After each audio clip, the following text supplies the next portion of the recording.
this is Ed from the Cozy Cabin Stove and Fireplace Shop. Today we're going to be talking about Regency's Cascade Medium Hybrid Wood Stove, the F2500M-1. This is a brand new stove that just came out from Regency, featuring some great features. First, it allows us to use a nice 18-inch piece of firewood in its firebox. It has the heating capacity to heat up to 2,200 square feet. Here in upstate New York, we would recommend, based on new construction, a heating capacity of about 1,800 square feet. Let's look at some features of this stove, starting from the top and kind of working our way down. First of all, you'll see that the flue is a top exit flue, is 6 inches in diameter. Next, we have a standard thermometer from Regency, allowing us to know how hot or cool our stove is burning. Once our stove is up to temperature, we want to close our damper, rerouting the smoke through the triple burn technology. On this damper, Regency has very conveniently come up with this nice handle that stays nice and cool. There's a nice mounting bracket for it on the back of the stove, either on the left or right, depending on what your preference may be. So with this handle, you can open and close the damper. When you open the damper up, it allows the smoke a free path to go right up the chimney. When you close that damper, it reroutes the smoke through the catalytic combustor, giving you that super energy efficient burn. Moving farther down on our stove, we have a huge viewing area on this piece of glass.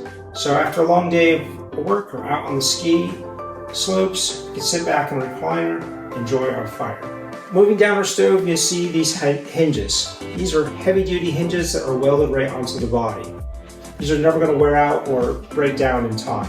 As we go across to the handle, you'll see that it has a nice big wooden handle, so you can go ahead and grab it. We still recommend wearing a pair of gloves when grabbing a hold of this handle, but it is a nice big handle to grab hold of.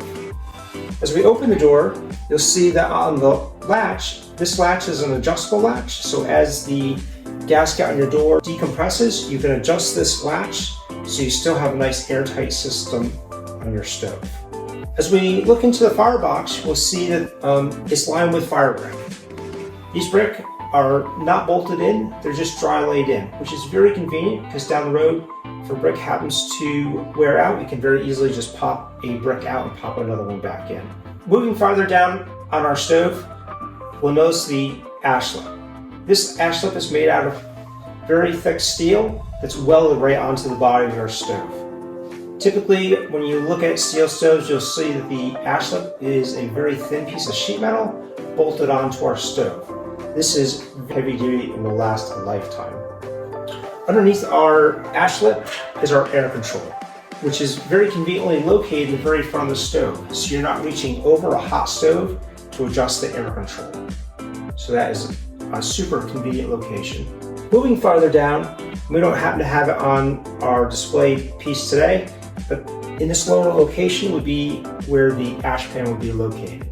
This is a great feature for getting the ash from the firebox down to the ash pan, and then you can carry that conveniently outside. A couple options that this stove has, one being the ash pan that we were just talking about. Another one is the legs. Like our display model here comes standard with black legs. You could upgrade the legs to nickel. Whether you decide to go with the nickel legs or the black legs, each leg set is going to come standard with a bottom heat shield. So this piece in through here is the bottom heat shield. You could also do a pedestal look if you're looking for more of a contemporary look.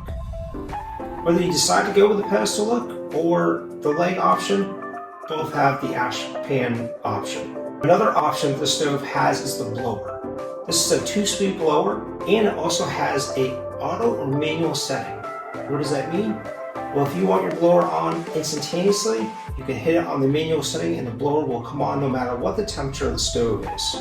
Or you can set it on the auto setting. So once the stove's up to temperature, the blower will automatically come on, and when the stove cools back down, the blower will automatically shut off, saving money in electricity.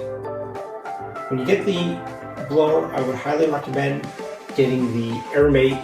The AirMate captures warm air that's rising up from the top of your stove, gets captured in these fins, and with the use of that blower, moves that warm air out into your living space. So another option on the stove, if you want to upgrade your black door, you could get a nickel trim plate that goes here on the inside of the black cast iron door.